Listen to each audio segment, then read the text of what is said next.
Imagine waking up one morning and realizing that nothing around you became more luxurious, yet everything became harder to afford. The apartment is the same. The groceries are the same. Your salary number may even be higher than it was a few years ago, but somehow the feeling of financial stability keeps moving further away. That feeling is not imaginary. It is one of the most psychologically confusing effects of inflation. People often think inflation simply means prices go up, but inflation changes something deeper than that. It changes how humans perceive progress. For most of history, people measured wealth through visible growth. If you earned more money than last year, you assumed your life was improving. Modern inflation quietly breaks that relationship. It creates a system where numbers rise while purchasing power stays still or even declines.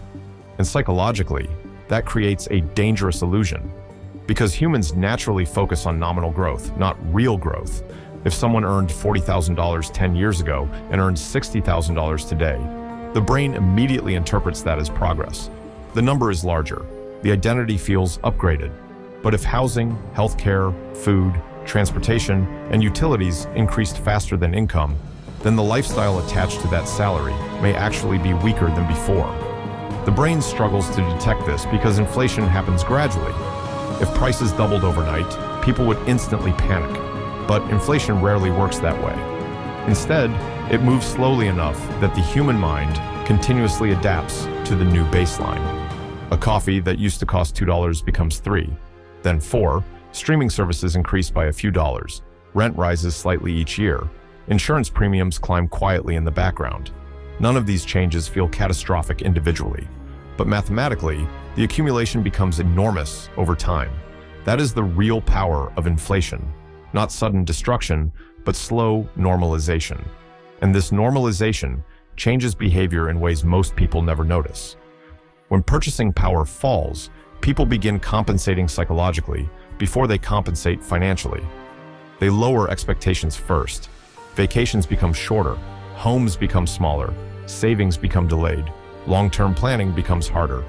Over time, people stop asking why life feels more expensive and start assuming financial stress is simply adulthood.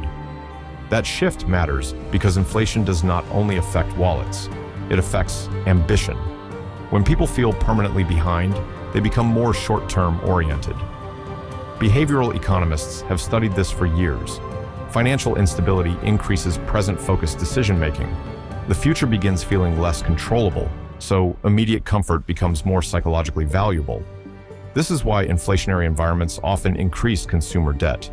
Not necessarily because people are irresponsible, but because uncertainty changes time preference. If tomorrow feels unstable, spending today feels emotionally easier to justify. And modern economic systems amplify this effect constantly. Most prices today are intentionally fragmented into monthly payments. Cars are measured monthly, phones are measured monthly, software is measured monthly. Even food delivery services encourage subscription behavior. This structure disconnects consumers from total cost perception. Psychologically, humans process recurring small losses differently than large one-time losses. A $10 increase feels manageable, but dozens of $10 increases across an entire lifestyle quietly reshape financial reality. The result is a population that experiences inflation emotionally before understanding it mathematically. Historically, this pattern is not new. Throughout history, inflation has repeatedly altered social behavior long before it caused visible economic collapse. In ancient Rome, currency debasement slowly reduced the value of money while wages struggled to keep pace. Citizens experienced rising costs, reduced purchasing power, and increasing instability without always understanding the systemic cause. The same pattern appeared in various economies across different centuries. Inflation rarely announces itself dramatically at first. It usually arrives disguised as adaptation. People adapt to lower quality, smaller portions, delayed milestones, permanent renting, longer working hours. Financial anxiety becomes normalized slowly enough that each generation accepts conditions the previous generation would have considered unstable. And this creates one of the most important psychological effects of inflation. It changes what people believe is normal. A generation raised during stable purchasing power tends to associate work with upward mobility. A generation raised during persistent inflation often associates work with maintenance instead of advancement. That difference completely changes financial behavior, because once survival replaces growth as the